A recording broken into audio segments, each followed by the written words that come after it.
नमस्कार। आज की जो मेरी कविता है उसका नाम है पात्रों में पात्र कुंती। तो आइए सुने कविता। कोई गायक, नेता, अभिनेता, साधु, संत, जोगी कैसे बन जाते हैं जिस पर कृपा प्रभु की हो, जो अधिकार के उपयुक्त हो, वो पात्र कहाए जाते हैं। पात्रों के अनेकों अनेक उदाहरण तो आज भी सदा ही पुराणों में पाए जाते हैं। जिन्होंने स्वयं को साथ लिया, स्वयं के चरित्र का निर्माण किया, वो पात्र कहाते हैं। जैसे रामायण में श्री राम उचित उत्तम जीवन आज भी सदा ही चित्त में बस जाते हैं।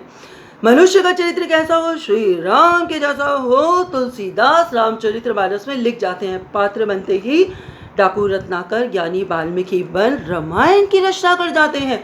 महाभारत के भी अनेकों अनेक नायक नायिका प्रभु कृपा के पात्र कहाए जाते हैं। और मैं बात कर रही हूँ माता कुंती की, जिनका प्रथम नाम पृथा था। महाभारत काव्य बताते हैं पुत्र पिता शूरसेन पुत्री पृथा को संतानहीन फुफेरे भ्राता राजा कुंती भोज को सौंप जाते हैं।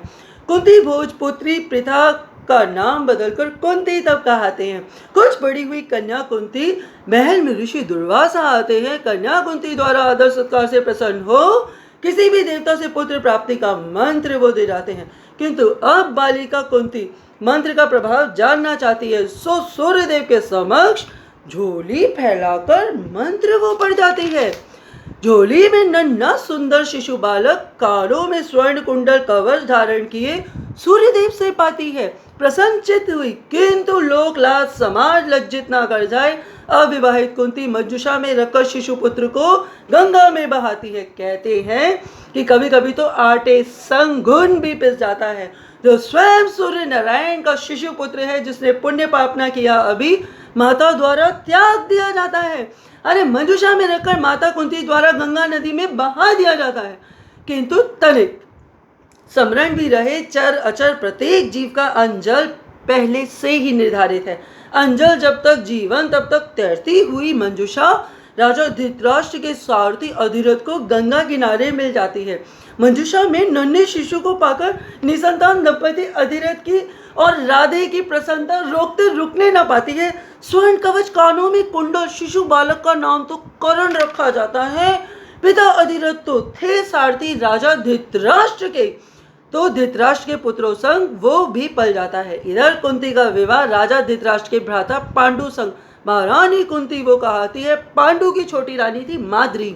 संतानहीनता का श्राप था पांडु को, संतान न होने पाती है। तब कुंती को ऋषि दुर्वासा द्वारा दिया हुआ मंत्र पुत्र प्राप्ति हेतु स्मरण हो आता है। कुंती मंत्र ध्यान से देवता धर्मराज से युधिष्ठिर, वायुदेव से भीम, इंद्रदेव से अर्जुन, 3 शिशु बालक पाती है। पांडु की दूसरी पत्नी माद्री भी कुंती से, कृपया बहन मेरे लिए भी संतान प्राप्ति मंत्र ध्यान करो। तब अश्वनी कुमारों से 2 शिशु बालक नकुल और सहदेव माद्री को कुंती सौंप जाती है।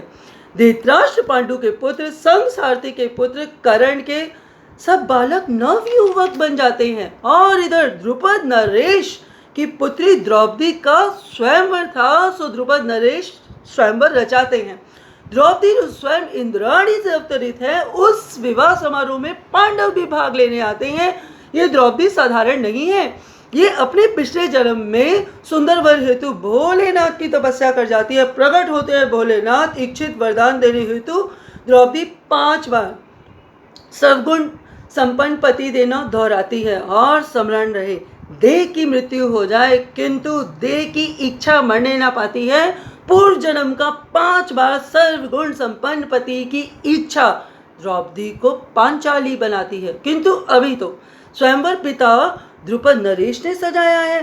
तेल पात्र के प्रतिबिंब के ऊपर कृत्रिम मछली के नेत्र पर जो निशाना साधे वो केवल द्रौपदी का पति का है। श्री कृष्ण धनुर्धारी अर्जुन को, पार्थ तुम आगे क्यों ना बढ़ जाते हो। धनुर्धारी अर्जुन चलते तेल पात्र के प्रतिबिंब को देखकर निशाना कृत्रिम मछली पर लगाने के लिए कृष्ण कृपा चाहते हैं।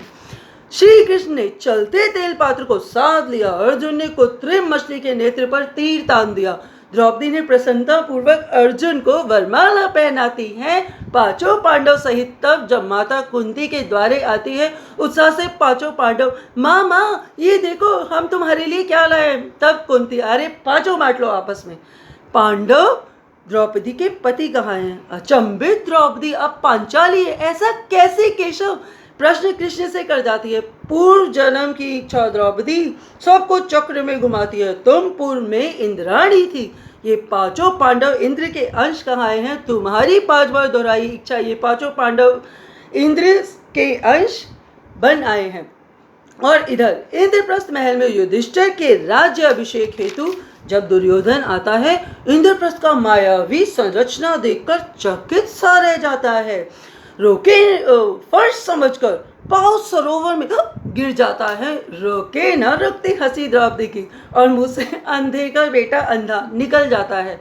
अपमान की आग हृदय में दुर्योधन क्रोध से भर मामा शकुनी को वृतांत सुनाता है। दुर्योधन तब पांडवों को जुआ खेलने के लिए बुलाता है, किंतु जुआ तो जोखिम का रोमांच है, उन्माद समाप्त ना हो पाता है। ऐसा ही हुआ, जुए पर हारते हारते पांचों पांडव के पास कुछ भी बचने ना पाता है। तब पांचों पांडव पत्नी द्रौपदी को जुए पर दाव पर लगाते हैं भरी सभा में और हार जाते हैं।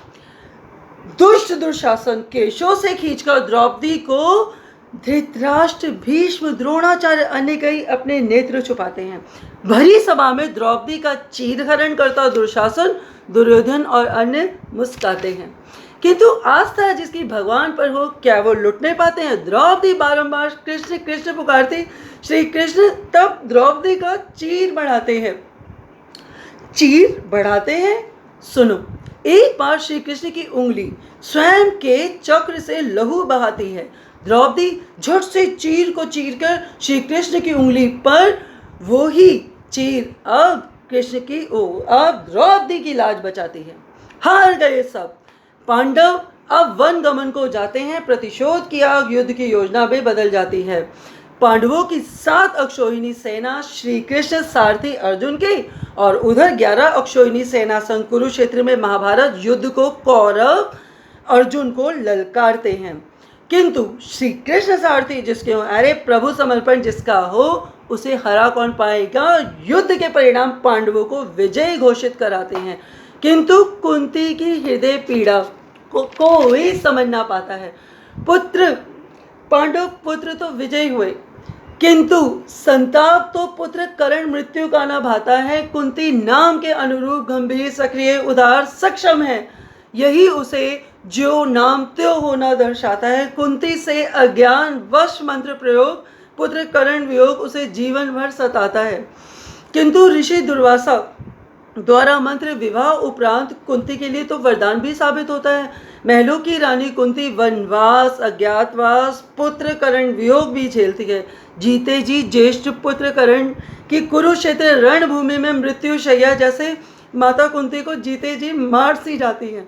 युद्ध से पूर्व कई प्रयास कुंती के कृष्ण द्वारा मैत्री संदेश अथवा कर्ण कुंती का पुत्र है, पांडवों का ज्येष्ठ भ्राता है, कर्ण समझ ना पाता है। नमक जो खाया दुर्योधन का युद्ध से न डगमगाता है, चाहे फिर मृत्यु को प्राप्त हो जाता है।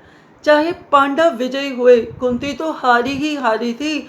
माँ होकर भी कर्ण की माँ ना बन पाई, मन में गिलानी भारी थी। यदि जीवन सरल नहीं था माता कुंती का, तो देहांत तो और भी पीड़ादायक कुंती का कहलाता है। एक बार युद्ध उपरांत धृतराष्ट्र, गांधारी, माता कुंती गंगा स्नान कर जब आश्रम के मार्ग से वन को जाते हैं, स्वयं को तीनों घिरा हुआ जलते हुए वन में पाते हैं। भागने की कोई राह नहीं। तब कुंती एकार्चित होकर बैठ जाती है। धृतराष्ट्र और गांधारी भी वहीं बैठ जाते हैं और जीते जी अग्नि में भस्म हो जाते हैं। सोचो, वो सदाचारणी राजकुमारी कुंती कितना कष्ट वाला जीवन बिताती है। कन्या थी, तब भी सक्रिय थी, लोक लज्जा से धर्म पत्नी, माता का कर्तव्य वो निभाती है। माता कुंती वो कहलाती है, क्योंकि माता कुंती जीवन के हर पात्र को पात्रता योग्यता से निभाती है। और तुम आदर अनादर, सुख दुख झेल ही ना पाते हो। सुख में धन्यवाद या जाप किया ही नहीं, दुख में अश्रु बहाने लग जाते हो। जीवन तो अगले पिछले कर्मों की गति है, कभी प्रसन्न कभी अप्रसन्न कर जाएगा। यदि मन को मौन या साध लिया तो मन हमें न भटकाएगा, किंतु स्मरण रहे हम पात्र हैं, हरि नाम जाप हमें सुपात्र बनाएगा और केवल पात्र की मृत्यु नहीं होती है, देह तो मर जाती है, पात्रता अमर हो जाती है, पात्रता अमर हो जाती है। आपका बहुत बहुत धन्यवाद, बहुत बहुत धन्यवाद।